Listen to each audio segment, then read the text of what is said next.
How's everyone doing this morning? Good, good. For anyone who does not know me, I am Pastor Nick Berlanga. I thank you for coming out this morning as we start a new series. We're going to have a little bit of fun talking about faith like a child. So during this kind of 4-week period, I invite you to be comfortable. As you can see, I am comfortable. I am wearing basically what I wore as a child every day. Converse, blue jeans, and some type of baseball-related shirt. Yes, baseball was my big thing when I was a kid. And this here is like kind of the token for me of my childhood. My baseball glove. I took my baseball glove everywhere when I was a kid. Like, it always hung on the handle of my bike. It was in my bag when I went to school, because you never knew when a baseball game might break out, you know? Or maybe you just get a couple guys together and you'd play 500. Or even if you could just get one person to play catch with you. I will tell you, I don't know how many times I would throw the ball on the roof of the garage, wait for it to roll down, and catch it. And I had a dream that somehow a scout from the Tigers would drive by and see me catching balls off the roof, you know, and I would be discovered. Yeah. But my baseball glove, as I mentioned, my baseball glove has a special story. I got my baseball glove at the Goody Barn. Anybody remember the Goody Barn? Yes. For those of you who did not grow up in the area, the Goody Barn, at least as I remember it from my childhood, was a place that carried like salvage goods or clearance items. It was set in, I think, what must have been an old department store. I don't even remember what it was. All I knew, it was a big building, and it was full of boxes, and it was kind of mysterious. It was like a treasure hunt. You never knew what you were going to find at the Goody Barn. And when I was a kid, one day, we went to the Goody Barn, and there was a big pallet box of baseball gloves. Apparently, a sporting goods store had had a fire, and these were the salvage goods from the sporting goods store. And I saw that box of baseball gloves, and I was like, yes, here's my chance. Because it was full of gloves from Wilson and Rawlings, the ones that the pros wore. And I knew I would never be discovered for the great baseball player I was using my Montgomery Ward's baseball glove. So we would go, you know, when I was a kid on a kind of regular basis. So I knew next time I come, I'm bringing my money, my saved up allowance, my lawn mowing money, and I am getting a professional glove. And as you can figure out, the next time we went, you know, I'm holding my breath, and they had moved the box toward the back of the store, because it was, you know, I'd been there for a little while. But lo and behold, there were still gloves in there, like way down low. So I practically had to get in the box, and I'm sorting through, and by that point, most of the gloves that are left are the ones that are in really bad shape. They're really water damaged or smoke damaged or slightly charred. So I'm going through, and I'm looking for that glove. And it needed to be big. Because I was a really small kid, and I figured those extra couple inches were going to make all the difference in the world. Yes. And it needed, and this was really important, it needed to have the name of a player I liked. Because in my mind, there was nothing worse than picking up a glove and seeing the name of some player that you don't like printed on it. Finally, I found it. Yes, a Fred Lynn model. Yes, Wilson glove. And at the time, this was the largest glove Wilson made.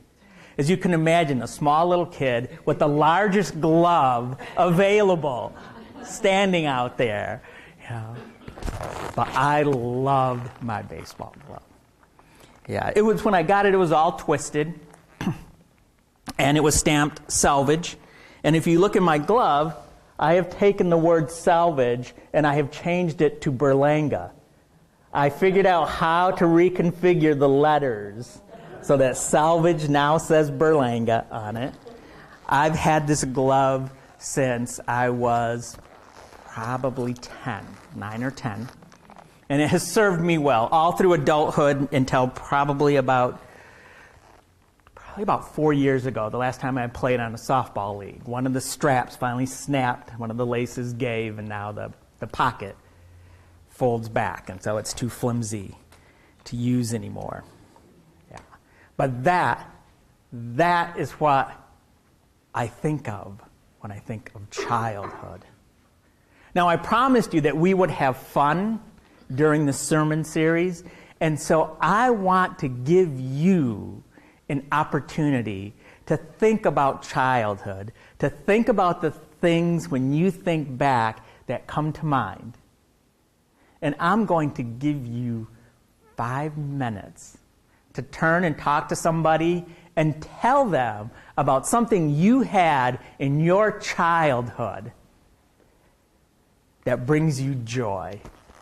That like my baseball glove, whenever you think about it, you just smile and you're like, I am so happy I had that. Maybe it was a game or a doll or, Easy Bake Oven or Hot Wheels set, whatever. But I want you to turn, talk to somebody, get up and move around. It doesn't have to be the person next to you. Just find somebody. And let's have some fun. Let's have some community. Let's share some stories about something you had in your childhood. Go ahead.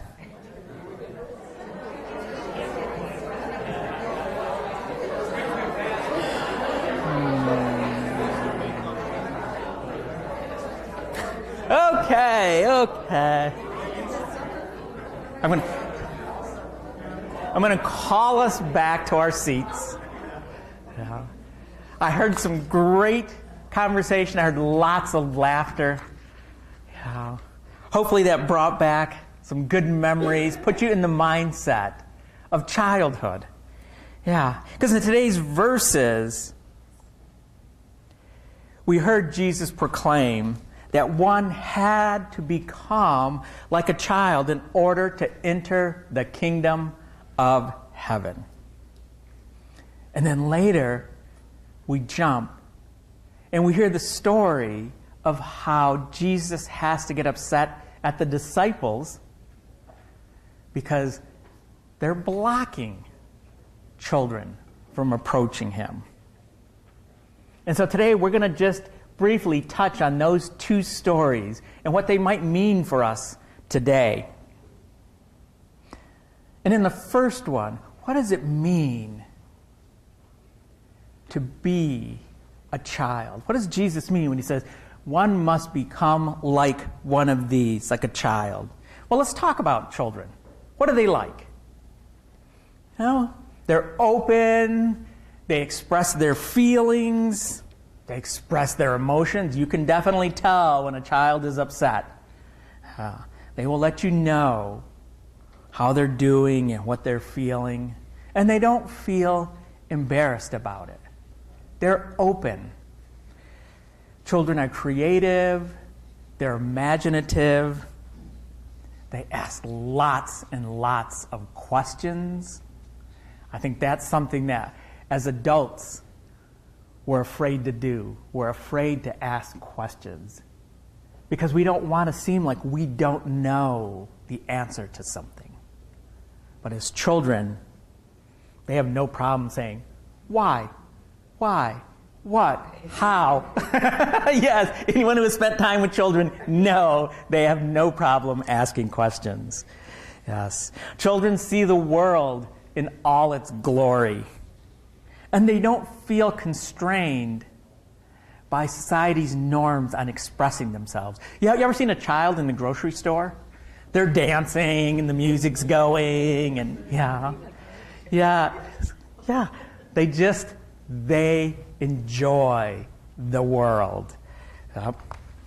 They're filled with wonder. They're filled with awe. They let themselves experience joy. Children have hopes and they have dreams and they see the potential in the world and they notice the beauty of creation. To children, there's no such thing as a weed and a flower. They're all flowers. Yes. I'm sure plenty of us have picked dandelions as a child and thought we had a bouquet.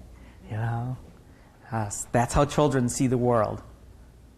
And children forgive easily and see the best in others.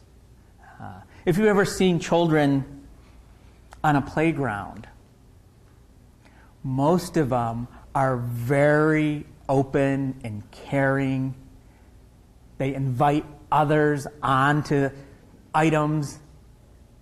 If somebody falls, they gather around and help that child up. Children just have a faith in the future.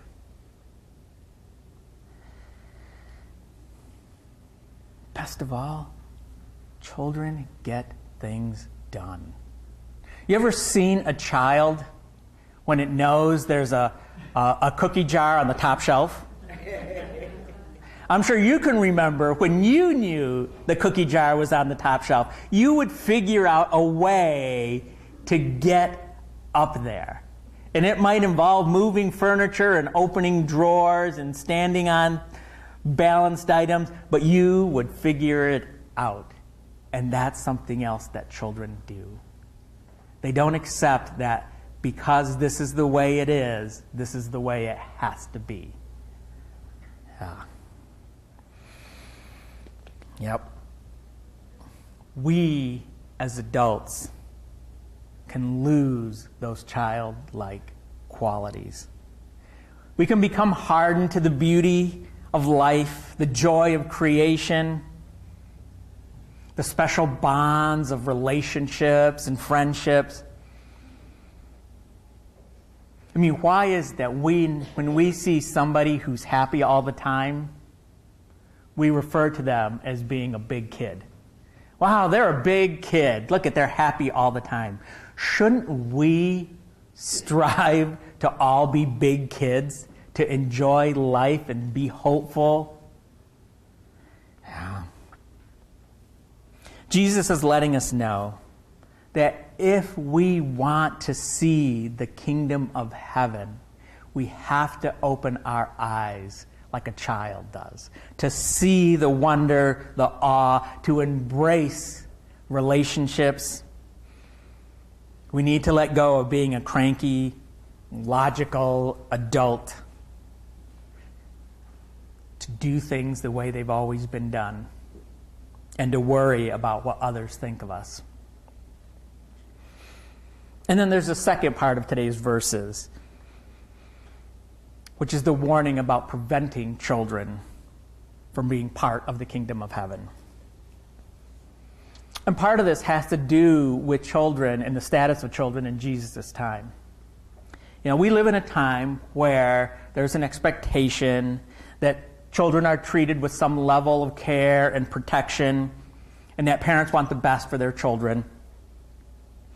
You know, and there's all kinds of things that we provide for children. But it was much different in Jesus' time. Children had a much rougher life. Mortality rates were much higher. There was disease and illness. And it wasn't unusual for children not to be given their proper name until they were at least a year old, because parents didn't want to become too attached. It was a much different life. And there weren't schools for everyone or special groups like protective services looking out for children. And children had no authority or power at all. They were just kind of seen as there. And that's what Jesus is warning the disciples against. Against blocking people who don't have power. Yes. Jesus used the example of children, but that also applies to anyone who has less power in our society. Warning against blocking people or thinking somehow we might be better than someone who maybe is sick or disabled or poor or disadvantaged. In some cases, blocking women or minorities. Jesus is warning that it can be tempting to use our position of power and authority to make ourselves seem more important and at the same time reduce somebody else's feeling of importance. Yeah, the disciples considered themselves too important to waste their time with children, and yet Jesus had already told them these are the very same people that they needed to become like in order to see the kingdom of heaven. So today, there are two lessons, two mini lessons in our verses. First, remember to see the world with that childlike sense of awe and wonder. To enjoy what God has given us. Too often we're blind to it because we're working as being adults and we forget to live like children. And then open that invitation to everyone else. Invite everyone else to also live like a child. I have a challenge for you for this week. And we started it as you shared stories about your childhood and those things that brought you joy. I want you to spend this week looking at the world through the eyes of a child. Think about how marvelous this planet, this nation, this society, this community, even your neighborhood is. Look at it through the eyes of a child. Be overwhelmed. Be filled with wonder. Be filled with joy. Yes. If you have any questions, come see me. We'll talk. I would love to hear stories from your childhood. If you have stories that you want to share with me, we'll grab some coffee and I'd love to know what it was like, whenever or wherever you grew up. But this week, look at the world and see it as a child sees it. Let us pray. Loving God, we thank you for all the joys of childhood. We are grateful for our experiences of wonder and awe. But we also pray for children as they live through times of pain or suffering. Be with them as they endure in a world that is not of your choosing for them. Guide us in how we can make the world a better, safer, and more sustainable world for all children now and children to come. Amen.